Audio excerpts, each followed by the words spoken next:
Warhammer costs 40k! Hey guys, I decided that it was time we take a critical look at Warcraft 3. Warcraft 3 and the Warcraft games in general have always been some of my favorite real-time strategy games, but it really was Warcraft 2 and 3 that caused me to fall in love with the franchise. So I thought we'd take a more critical look at them and go over what worked, what didn't work, and how it has affected the world of Warcraft games that followed.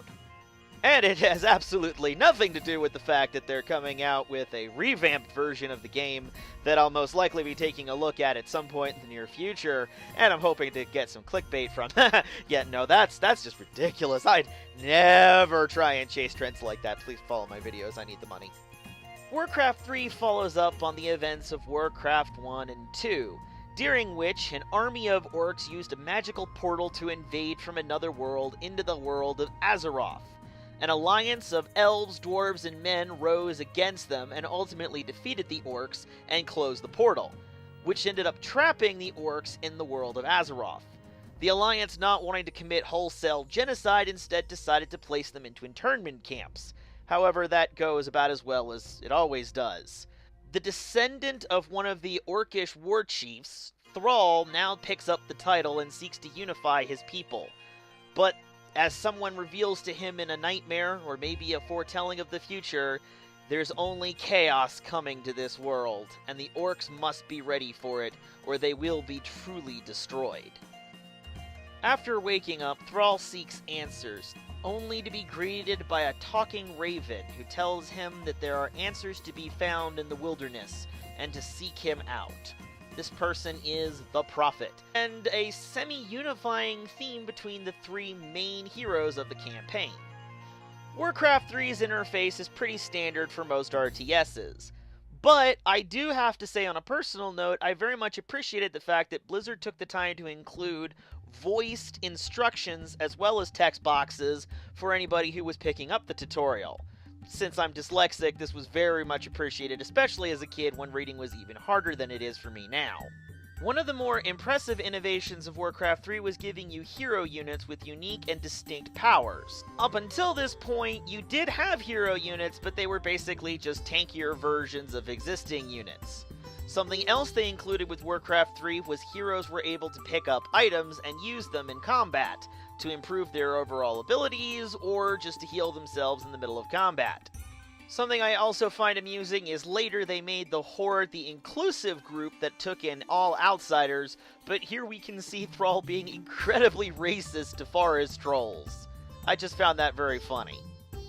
Thrall and the Prophet do finally meet up again, and we learn that the opening cinematic we watched was in fact a true vision of the future given to Thrall by the Prophet, who warns that demons are going to invade Azeroth. The orcs have a relationship with the demons of some sort, but it's not made entirely clear in the game what relationship that is. The Prophet warns Thrall that if he and the Horde do not flee across the ocean to the Forgotten Lands of Kalimdor, they will be destroyed. We also get the impression through dialogue that the Prophet isn't truly human, even though he appears as such. Thrall is skeptical, but listens to the spirits who can speak to him and agrees to go. We cut to several days later where the orcs have begun to gather, however they have yet to hear from one of the other orc leaders, Garrosh Hellscream. The Alliance soon shows up and tells them to knock it off and get back to their internment camps. And it's here we can see one of the better moral gray areas of the game. The Alliance present themselves as generally good people who don't want to just murder orcs wholesale, but at the same time, a lot of them have very painful experiences from the orcs invading. And naturally the concern is if the orcs grow too powerful, they'll just start fighting again, and the war will start afresh. So the question then becomes, do you answer war crimes with war crimes, or do you just try and find a way to coexist? And unfortunately, the best solution the Alliance could come up with wasn't much of a solution at all. However, Thrall has a much better solution. We didn't like your nasty, fruity homeland anyway. We're gonna go over the ocean and make our own homeland, and it's gonna have blackjack and hookers. So Thrall rescues Garrosh Hellscream, gathers the orcs, steals the Alliance's ships, and sets out for the mystical land of Kelemdor. And so we close out the tutorial level, and next pick up with the humans over in the main campaign. For the end of the world spell, press Ctrl, Alt, Delete. We begin the main campaign, as best I can tell, with a flashback to before the events from the tutorial campaign. A montage of the Prophet flying across distant land before ultimately arriving at the capital city of the Alliance. It becomes clear that without the Horde to unify them, has begun to devolve into petty political games and squabbling. King Tyrannus has become worn down by the petty fighting, only seeking to give his people the peace they have so badly fought for. Refusing to place any civilians in unnecessary quarantine camps until they can prove that the rare virus that seems to be sweeping the Northlands is as contagious as the Kirin Tor, the Guild of Mages, insinuates. However, here we get to see the Prophet transforming from being a raven into a mortal man. Easily one of the top 3 best cinematics from the entire series, in my opinion. They take the sudden transformation of a raven into a man rather well, actually. He tries to deliver his warning yet again, but is shouted down by the attendees and is dismissed as a raving lunatic. Honestly, I can't help but see some slight shades of Gandalf's first appearance at Edoras from The Lord of the Rings. But he concedes with good grace and proceeds to leave, off to find if someone else will hear his warnings and take heed.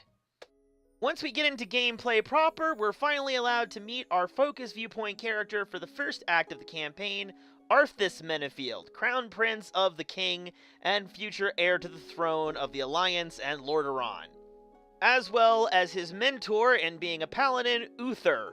Being a much more proactive prince than many, he's come to warn Uther of a possible attack by orcs from the nearby hills of a nearby town. We get some lovely panning shots of the town to say that nothing bad will ever happen here, and this isn't going to be used for dramatic pathos later. After the two split up, Arthas to defend the city and Uther to prepare to attack the orc camp, we get some good character building to show that Arthas is a good man who is willing to do anything he can for his people, taking a rather menial task to go rescue a lady's child who's been kidnapped by wild gnolls up in the hills, as well as rescuing a farmer's ledger that was stolen by bandits. Thus, it's all the more frustrating when he arrives at the town to discover that they are too late. The city is in flames, and those that haven't been murdered outright are being taken away by the orcs for some dark purpose. After slaughtering the orcs that remain, he swears to the people of the town that he will rescue those that were taken prisoner by the orcs. Arthas and Uther reunite, and it's here that the seeds of what will come to pass are planted. Arthas is still fuming over the destruction of Strongbad, feeling as if there was more he could have done. Uther trying to reassure him that their duty is to protect the weak as best they can. Also, it would appear that negotiations with the orcs don't seem to be going well. A situation that escalates when the orc leader decides to start sacrificing people to try and raise demons from the Never Never. Atrocities like these are why the orcs were placed into internment camps, and is also a sign of how different Thrall is from the orc of old. Arthas puts an end to the orc war leader, but in a private aside with Uther admits that the events have left him very troubled.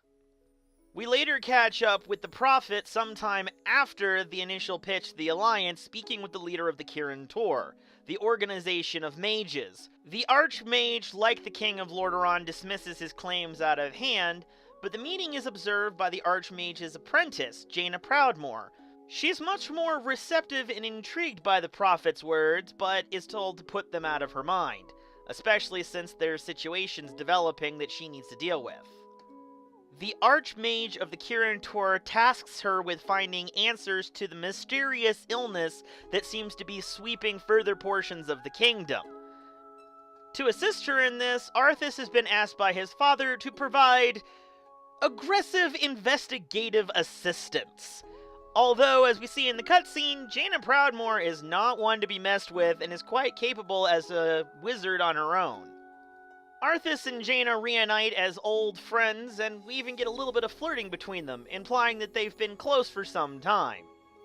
But it looks like the flirting's going to have to be put on the back burner as somebody has taken out the bridge. When they reach the far side, it becomes all too apparent that somebody are the undead, who have risen in the wake of the disease killing so many of the villagers. As they continue to explore the dead lands, they find signs that this disease may be linked to grain from the city of Anderhall that's been tampered with. An impression that is all but solidified when they discover the necromancer Kel'Thuzad and his cult of the Damned seemingly responsible for all of this. In their spare time, they've even been making themselves a Frankenstein monster. Hi, my name is Stitches. I'm a comedian. I'll make you laugh so hard there's a stitch in your side. As Jaina and Arthas continue to chase down Kel'Thuzad, they finally reach the city of Anderhall, and it appears that somebody got the Sears catalog and has been going with the summer fire and brimstone motif for their living rooms. But it's also here that we learn that Mal'Ganis isn't actually in charge of the operation. Him and the Cult of the Damned serve a dreadlord named Mal'Ganis, who's truly running the show and intends to command an army of the undead made of the citizens of Lordaeron. Arthas and Jaina don't take kindly to that and deal with the situation the only way they really know how, by hitting it repeatedly in the face with a big hammer. But it's at this point that, of course, Kel'Thuzad does his whole, "I'm a necromancer, you idiots! I can't die! I'll be back later!" For any aspiring writers out there, this is known as Chekhov's necromancer. As Arthas and Jaina continue their investigation, headed for the city of Stratholme, where they were told Mal'Ganis resides, they stop in a nearby town, only to learn from the locals that apparently a vast army of the undead has emerged and begun slaying whole villages and raising them from the dead to serve in the same army that destroyed them. After all, this is the classic problem with the zombie apocalypse. Arthas, seeing the severity of the situation, asks Jaina to teleport back to the capital city and retrieve the king's army as well as Uther to help him deal with the situation, an action which she reluctantly agrees to. Arthas soon notices a grain shipment from Anderhall and asks the captain of the guard about it. And it's at this point we get a disturbing revelation. Apparently the played grain designed to create an army of undead is played grain that will create an army of the undead! I'm not entirely sure why this is treated as a dramatic reveal, but whatever. Arthas and his soldiers do their best to hold off against the onslaught of the undead, as well as preventing them from spreading the disease any further and corrupting more towns and villages.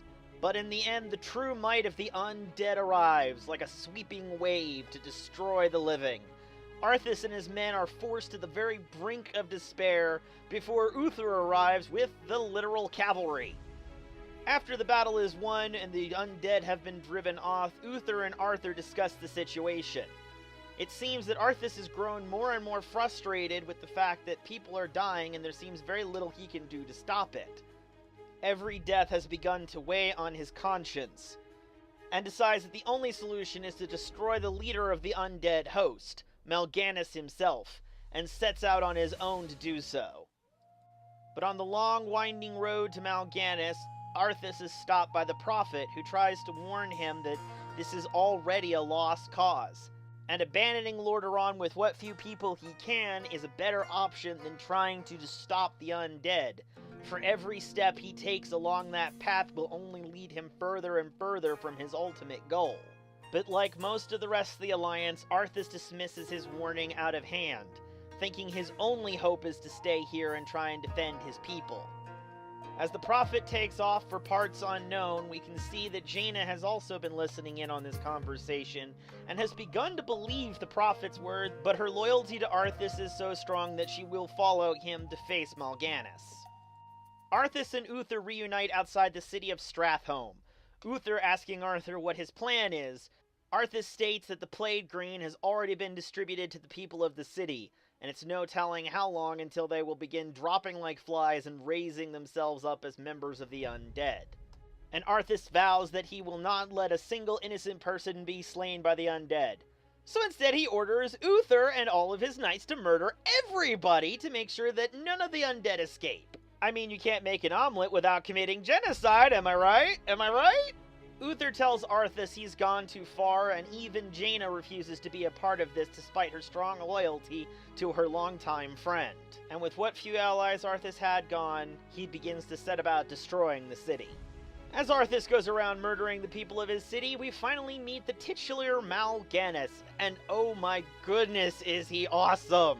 Not only a distinctly creepy demonic look, but a gorgeous voice like cognac. The kind of villain you just love to hate. As Mal'Ganis and Arthas do their best Godzilla and Tokyo impression, the two finally meet face to face, Arthas demanding that Mal'Ganis fight him here and then. But Mal'Ganis looked at how many missions we have to go and says, no, come find me in the frozen land of Northrend, and there your true destiny will be revealed. This is so blinded by revenge, she fails to see this as a trap and swears to follow him to Northrend. Several days later, we return to the city of Strathholm to see that it's been all but destroyed by Arthas and Mal'Ganis' climactic battle, doing far more damage in the city than the undead would ever have. Jaina and Uther both discuss what has happened and where Arthas has gone. It's clear that Arthas has become obsessed with revenge, taking the fleet to Northrend after asking Jaina to join him, but even she can see what this is doing to him and refused. Uther tries to reassure her that there's nothing she could have done to prevent this. But it's then that the prophet returns and tells Jaina that all is already lost, and she finally listens to his warning and agrees that she will gather what allies she can and flee across the ocean away from the destruction that she sees all around her here, in hopes that there's better things waiting for them on the other side. And it's in this moment we can see the difference between Arthas and Jaina. Both want to save Lordaeron, but Jaina accepts that there's nothing that they can do to undo what's already happened. Arthas keeps thinking that he can smash the undead just hard enough with his hammer that it'll all go back to the way it was. Jaina, on the other hand, realizes that there is no way things will return to the way they were, and their only hope is to seek a better future across the sea.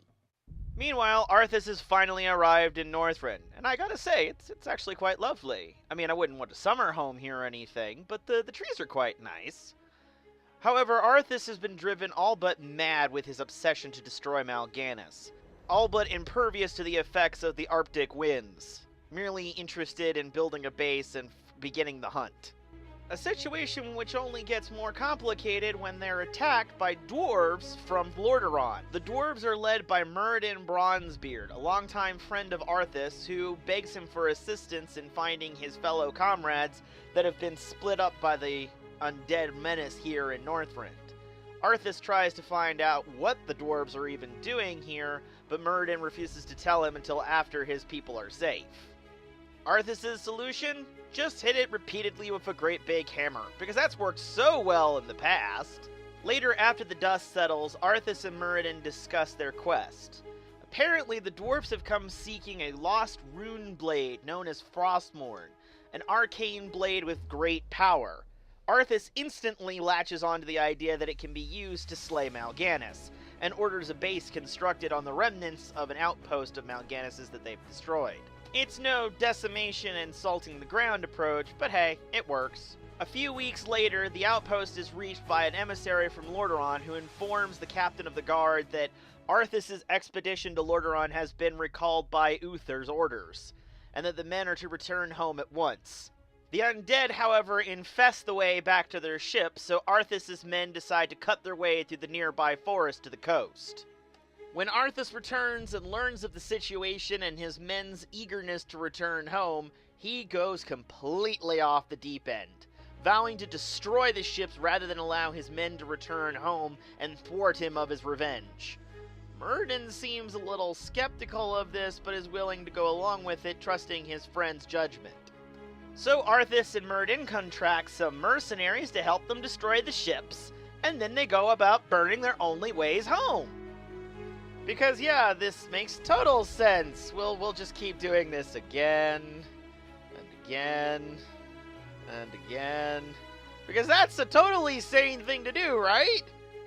Once Arthas's men finally reach the coast and see the wreckage of their ships, Arthas sidesteps the question of what he's doing there and tells them it was the mercenaries! They clearly burned your ships to the ground! Kill them at once! And then informs his men that there is no going home, and their only hope is to fight their way through the undead and to slay Mal'Ganis.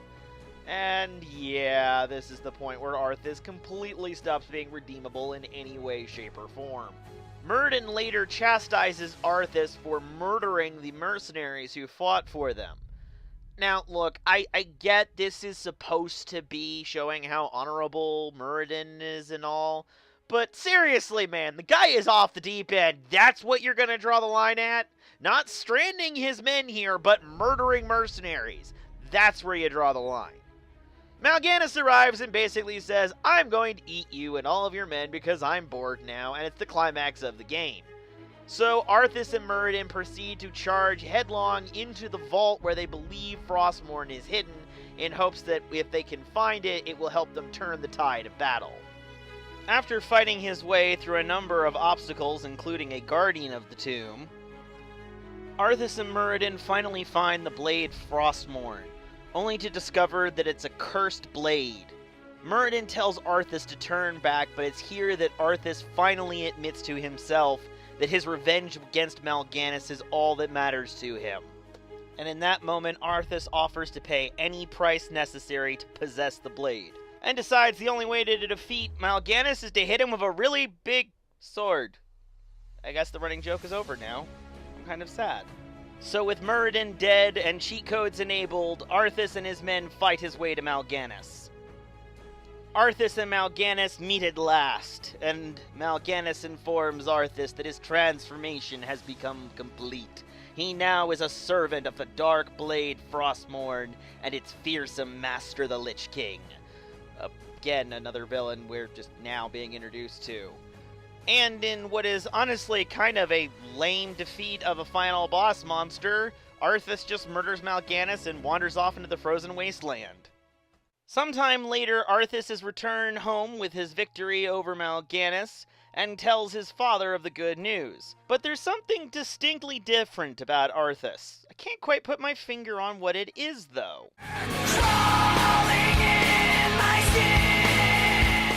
I mean, it's like on the tip of my tongue.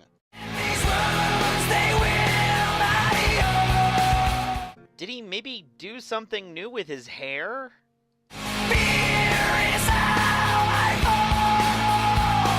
Oh, that's it. Arthas has decided that he's evil now. Great! Though you should never really trust anybody with that many skulls in their clothes. And with that, we round out the opening act of Warcraft 3 with Arthas' ominous warning that doom has arrived. And it did not bring enough pizza for everybody, so some of you will have to share. So, I'm not going to talk about the prologue campaign that served as a tutorial level, since that's just a tutorial. There really isn't much to talk about there, except for maybe later when we look at the orcs. But the Alliance's storyline was very well crafted. It displays a good bit of storytelling showing how a noble soul like Arthas can be pushed to the edge again and again and again until finally he just goes right over it. After all, even the Joker said all it took to make him was just one bad day. And in Arthas' case, he's had a couple of weeks' worth of bad days all in a row. Over the course of the game, he drives away his allies, commits horrible atrocities against his own people, and even out-and-out murders one of his closest friends, all for the sake of his revenge.